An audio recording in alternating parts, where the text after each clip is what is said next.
Сәлеметсіздер ме, балалар? Сәлеметсіздер! Балалар, бүгін мен сіздерге жұмбақ жасырғым келіп тұр.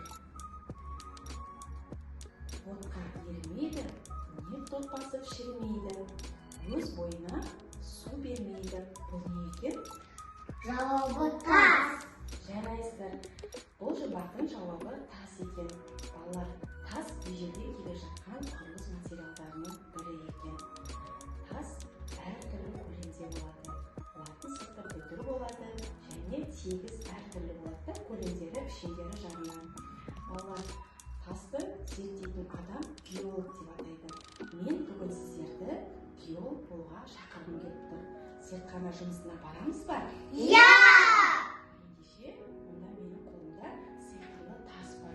Сол тастың үстіне қолымызды қойып, зертхана жұмысына барайық. 1, 2, 3, көзімізді жұмамыз. 1, 2, 3, көзімізді ашамыз. Балалар, зертхана жұмысына қош келдіңіздер. Зертхана жұмысын бастамас бұрын, балалар, мына ережені есте сақтауымыз керек. Таспен жұмыс жасағанда бір-бірімізге кедергі жасамауымыз керек. Және де тасты ауызға салуға болмайды. Жарайсыздар, балалар. Ендеше сіздердің алдарыңызда тас бар. Сол тасты ұстап қолымызбен қарайықшы. Менің қолымдағы таста сызықтары бар. Жарайсың. Менің қолымдағы таста қара дақпа бар. Менің қолымдағы таста ақ дақ бар. Жарайсыздар, балалар. Таста сіздер сызықтар және қара дақтар және ақ дақтарды байқадыңыздар да. Жарайсыздар, балалар. Ендеше біздің алдымызда зертхана жұмысы тұр екен. Алдарыңызда құм және су, 2 су берілген да, балалар. Ендеше онда 2 судан жұмыс жасап көрейік сіздер. 2 суды ыдыстағы алайық. Біздің алдымызда ағаш және тас бар. Енді осы ағаш пен тасты суға салып көрейік. Бір ыдысқа ағашты салайық. Бір ыдысқа тасты салайық. Ал енді балалар, не байқадыңыздар? Ағаш батпады, өйткені ол жеңіл. Ал тас батты, өйткені ол қатты Және тығызды. тығыз. Жарайсыздар, балалар. Біздің байқағанымыз, суға ағашты салса, ағаш батпады, өйткені ол жеңіл екен. Ал тасты суға салса, ол ауыр және қатты болғандықтан, ол батып кетті да. Жарайсыздар, балалар. Келесі зертханалық жұмысымыз, балалар, біздің алдымызға құм және тас су берілген. Осы құм мен тасты су құйып зерттеп көрейік. Ал қанекей, балалар, қолымызды шприцсіз аламыз, суды құмның үстіне құямыз.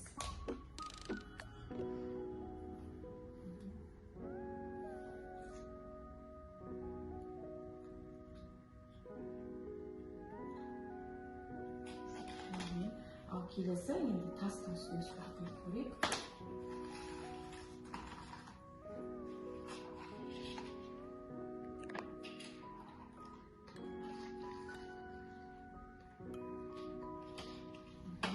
Балалар, енді қараңыздар, не байқадыңыздар? Айта қойыңдаршы. Құм деген ұзақ болған үшін ол деген суды сындырды.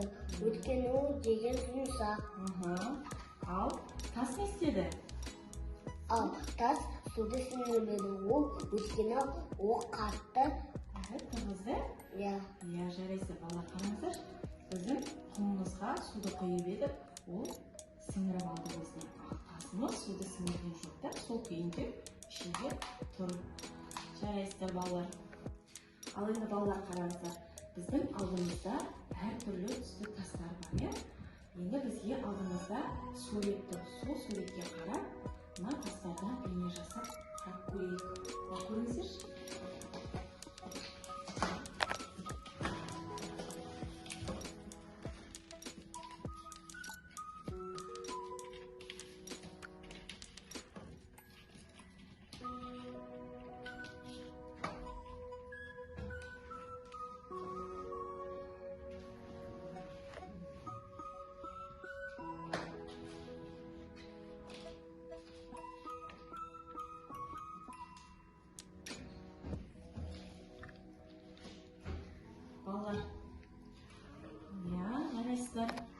Раяна, ненің суретін шығардың сен? Көбелек. Иә, сенің көбелектің суреті шықты да? Ал Али, сен айта қойшы. Менің тасымдан қоян шықты. Иә, қоян суреті. Ал Айназ, сен суретінен не шықты? Гүл.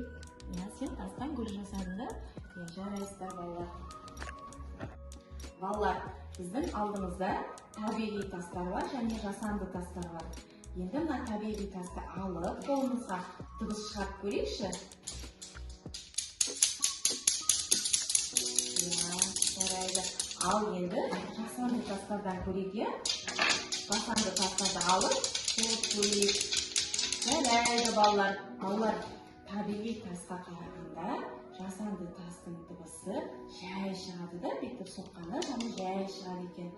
Жарайсыздар балалар. Балалар, бүгінгі зертхана жұмысымыз сіздерге ұнады ма? Иә.